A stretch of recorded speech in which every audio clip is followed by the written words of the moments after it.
بسم الله الرحمن الرحيم موقف كدولة الصومالية قوانكي دبو دقيدة دقيسيقة ماركتي محكمة ICJ دا وحا هوري وشيغي رئيس الوزراء كحيين كصوماليا maalintii warqada ay maxkamadda ka timid ayuu halka ka cadeeyay mowqifka dawladda Soomaaliyeed ani waxa kaliya aan ku darayaa waxay tahay maxkamadan ICJ waa maxkamad madax banaan oo xor ah marka arinta dib u dhigista dhageysiga maxkamaddu uma eexanin Soomaaliya go'aankay wadatay oo ahaa bisha 4 November in la dhageysto lagama ogolaan Kenya oo iyadana maaragtay rabtay in September sanadka soo socdo 2020ga in case-ka dib loo dhigno lagama yeelin marka Kenya uma eexanin waxay maxkamadda iyadii ayaa isu eexatay oo case-ka ayay u eexatay waxayna rabtaa in labada dawladood si murun la'aan ah meeshii u yimaadaan ee case-kii waqtiga ay u dhigtay bisha 8deeda maaragtay halka ay wada yimaadaan iyagoon murun ka jirin tan ku saabsan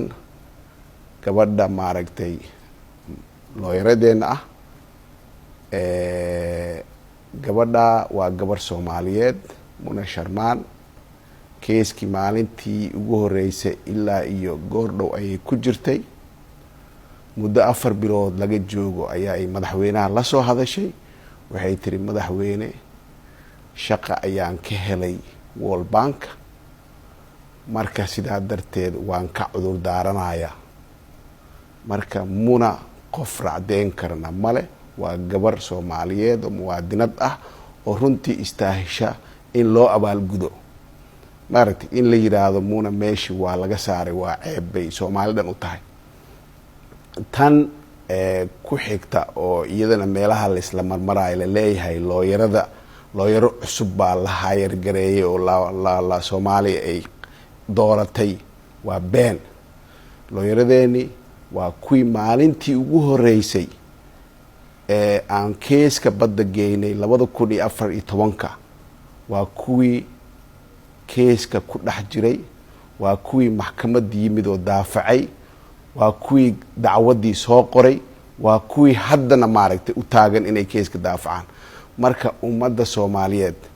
waxaan leeyahay waxa khalkhalka iyo maaragtay maxkamadda la siyaasadeynay maaragtay yaan lidinku maaragtay niyajibin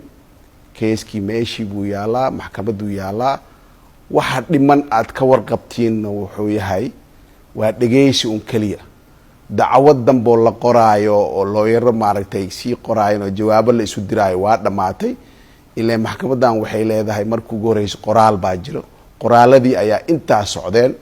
hadda qoraaladii waqtigoodu waa soo dhamaadeen go'aankii maxkamadda ugu dambeeyay ayaa lagu soo sheegay wax dambo qoraal hal isdhigay oo laga ogolaanayo qolo laga ogolaanayo ma jirto sidaas darteed maaragtay keeskii wuxuu marayaa